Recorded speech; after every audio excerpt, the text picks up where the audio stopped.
Hey everybody, Big Lyle back here for another great video.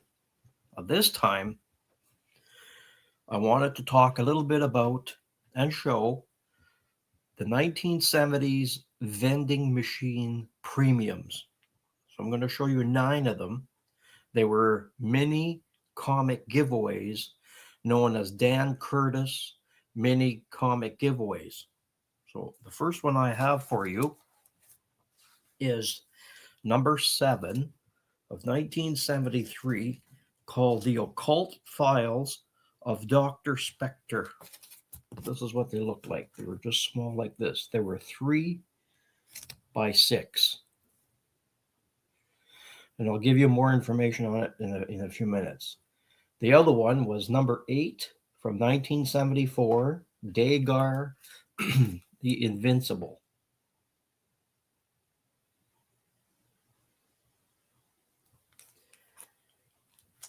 And then we had number 1 from 1976, The Pink Panther and the Inspector.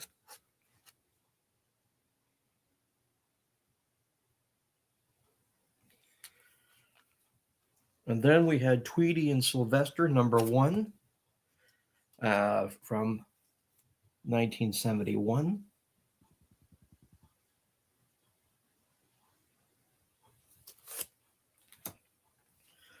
Then we had Star Trek number 6 from 1971.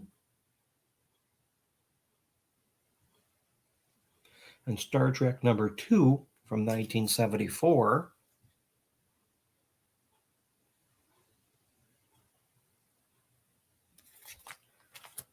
And we had Dark Shadows number 1 from 1974.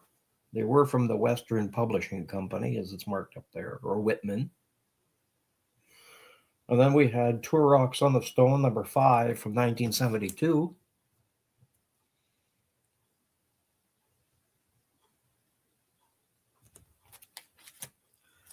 Then we had The Twilight Zone, number 3 from 1974.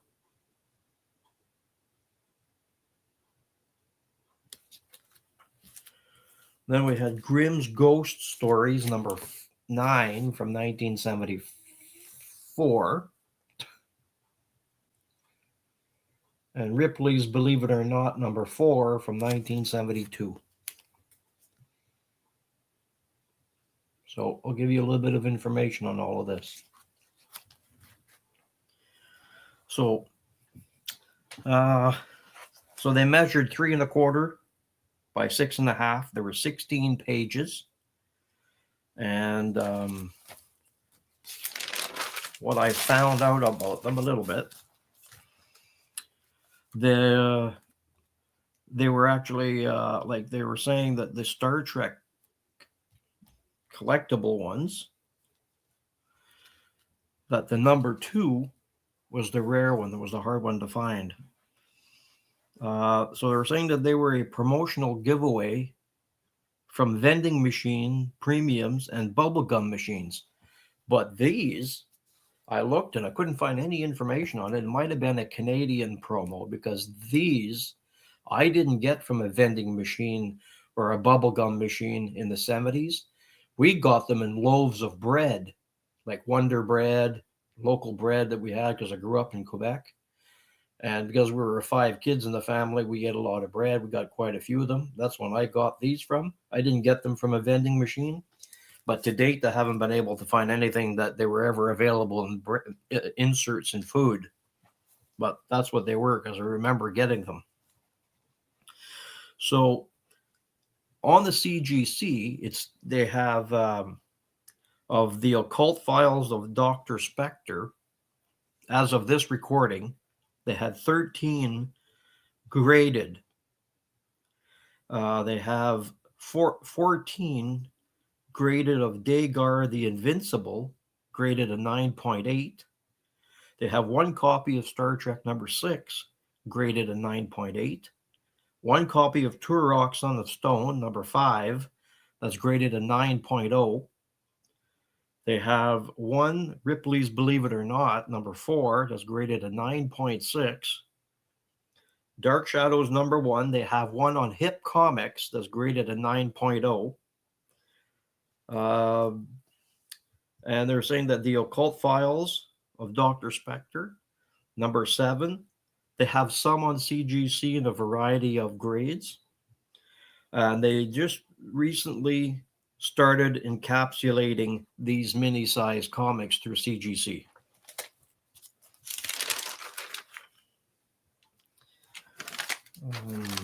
Let's see here. Now I'm just going to check my notes. So they were saying that they were tough to grade because they were printed on inexpensive newsprint and being distributed through vending machines, and many suffered spine dings, corner wear,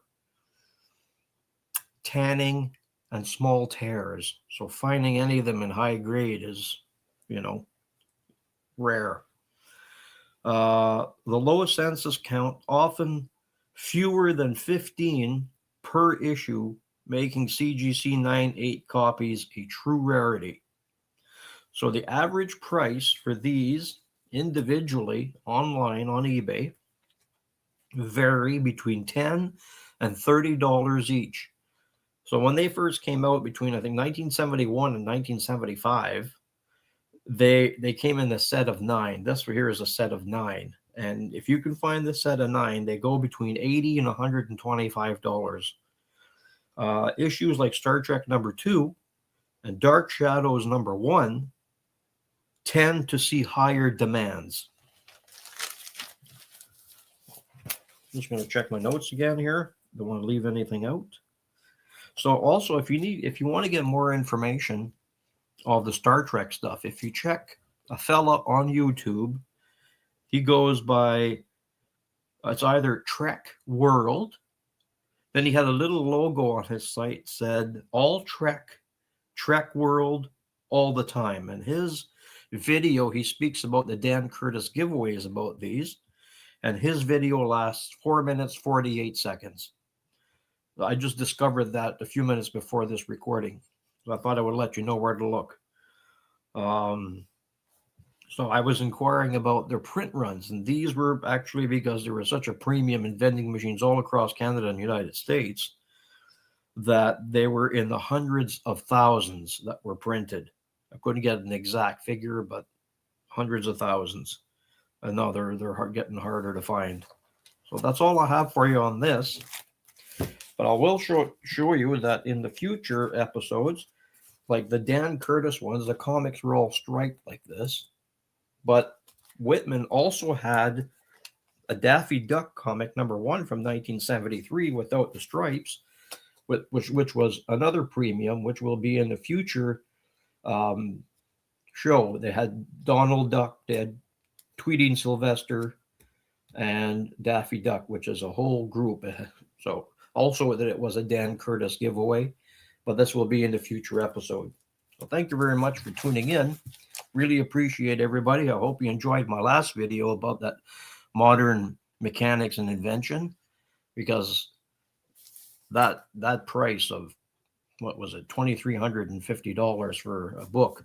So I did have the opportunity to speak with a couple of more collectors that collect these popular books, that the average price for that volume 6, #6 of October of 1931 is between $200 and $500, not the $2,350 and not the $3,356 Canadian. So I just wanted to let you people know that, so I didn't want to steer anybody wrong. So thank you very much. Like, comment, and subscribe, and I hope you like this. And thank you very much, folks. May God bless. Adios.